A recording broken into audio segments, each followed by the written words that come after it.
जब गुरु और शिष्य सड़कों पर हों तो समझ लीजिए ये देश के भविष्य की चीख है, कोई मामूली प्रदर्शन नहीं। एक जख्म जो सिर्फ किसी की हड्डी नहीं तोड़ता बल्कि करोड़ों सपनों को चूर चूर कर देता है। 31 जुलाई 2025 दिल्ली की वो गर्म दोपहर किसी आम दिन जैसी नहीं थी। सड़कों पर उतरे लोग किसी त्योहार का जश्न मनाने नहीं निकले थे।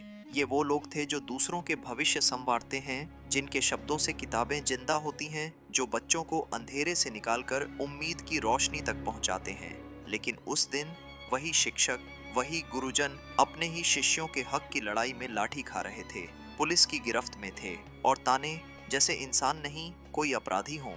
नीतू मैम की तस्वीर जिसमें उनका चेहरा आंसुओं से भीग गया था, संजीव सर की टूटी हुई कलाई, अभिनय शर्मा की खामोश आंखें, ये सिर्फ चेहरे नहीं थे, ये उस व्यवस्था पर तमाचा थे जो सवालों से डरती है। कभी सोचा है एक शिक्षक जो वर्दी पहन चुका है, जिसे देशभक्ति की परिभाषा सिखाई गई हो, अगर वो खुद वर्दी छोड़कर सड़कों पर आ जाए तो वो क्या सिर्फ प्रदर्शन कर रहा होता है? नहीं, वो उस व्यवस्था की लाश पर खड़ा होकर आखिरी उम्मीद बचाने की कोशिश कर रहा होता है। ये घाव सिर्फ उनके शरीर पर नहीं थे, ये घाव हर उस छात्र की उम्मीद पर थे जो दिन रात मेहनत करता है, माएं जो बच्चों को पढ़ाने के लिए अपनी चूड़ियां बेच देती हैं, वो पिता जो खेत गिरवी रख देते हैं, वो बहन जो भाई की नौकरी के लिए मन्नतें करती है। अब बात केवल एक एग्जाम की नहीं रही, बात उस सिस्टम की है जो जब सवाल पूछे जाते हैं तो मुंह मोड़ लेता है। स्टाफ सिलेक्शन कमीशन की सीजीएल परीक्षा, करोड़ों युवाओं की जिंदगी का वो मोड़ जहां से या तो नौकरी का रास्ता खुलता है या उम्मीदें दम तोड़ देती हैं। लेकिन पिछले कुछ सालों से ये परीक्षा एक परीक्षा कम और विवादों का अड्डा ज्यादा बनती जा रही है। 2024 के परिणामों ने जब अचानक कट ऑफ बढ़ाया, एक जैसे रोल नंबर और वही कैसे कैसे परीक्षा केंद्रों से सिलेक्शन दिखा, तो छात्रों ने कहा बस बहुत हुआ। अब 2025 में हालात और भी बिगड़ गए।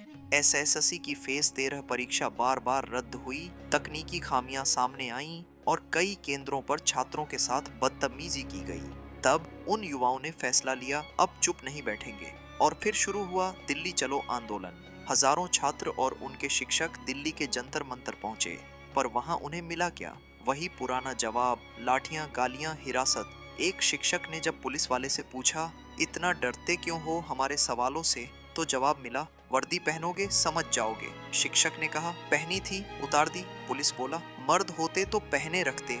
ये संवाद नहीं थे, ये देश की सोच पर लगे जहर की बूंदें थीं। और फिर सवाल उठा, क्या सिस्टम को बचाने के लिए अब सवालों को मार दिया जाएगा? एडुकेटी नाम की कंपनी जिसे बार बार परीक्षा की जिम्मेदारी दी जा रही है, उस पर पहले से ही तकनीकी लापरवाही और गड़बड़ी के आरोप लगे हैं। फिर क्यों उसी को जिम्मेदारी दी जा रही है? क्या ये सिर्फ लापरवाही है या फिर कोई ऐसा खेल जो चुपचाप लाखों बच्चों का भविष्य खा रहा है? छात्रों की मांगे कोई मांग नहीं, एक जरूरी पुकार है। वो चाहते हैं कि ऐसी कंपनियों पर प्रतिबंध लगे, परीक्षा और परिणाम की तारीखें तय हों, नॉर्मलाइजेशन पारदर्शी हो, प्रश्न पत्र शुद्ध हो और परीक्षा प्रक्रिया निष्पक्ष हो। क्या ये सब असंभव है या बस सत्ता की चुप्पी ने इन्हें असंभव बना दिया है? साल 2017 में भी लाखों छात्र पेपर लीक के खिलाफ सड़कों पर थे। वादा किया गया था कि सब सुधरेगा, सीबीआई जांच होगी, लेकिन क्या हुआ? वही ढाक के तीन पात। फिर 2024 में वही कहानी दोहराई गई और अब 2025 में एक बार फिर गुरु और शिष्य दोनों ही घायल। जब जब युवा बोला सिंहासन डोला, ये नारा अब सिर्फ एक आवाज नहीं बल्कि आग बन गया है। नीतू मैम कहती हैं हम हार नहीं मानेंगे, और ये वो लोग हैं जो हार मानना जानते ही नहीं। अब ये आंदोलन सिर्फ एसएससी तक सीमित नहीं रहा, ये रेलवे, बीपीएससी और हर उस परीक्षा के लिए एक चेतावनी है जहां भ्रष्टाचार ने जड़ें जमा ली हैं। जिस सिस्टम में पारदर्शिता की जगह संदेह हो, जहां सवाल पूछने पर लाठी मिले, वहां कोई देश विश्व गुरु नहीं बन सकता। सरकार के पास अब दो रास्ते हैं, या तो इन युवाओं की आवाज सुने, उनकी मांगें पूरी करे और सिस्टम में बदलाव लाए, या फिर चुपचाप उस विश्वास को मार दे जिस पर ये देश टिका है। लेकिन ये याद रखना होगा, लाठियां आवाज को रोक नहीं सकती, डर उन्हें खामोश नहीं कर सकता, और यह आंदोलन तब तक नहीं रुकेगा जब तक बदलाव नहीं आता। अब सवाल आपसे है, अगर आज आप चुप रहे तो कल जब आपका बच्चा यही लाठी खाएगा, तब क्या आप खुद को माफ कर पाएंगे? जय हिंद, जय भारत।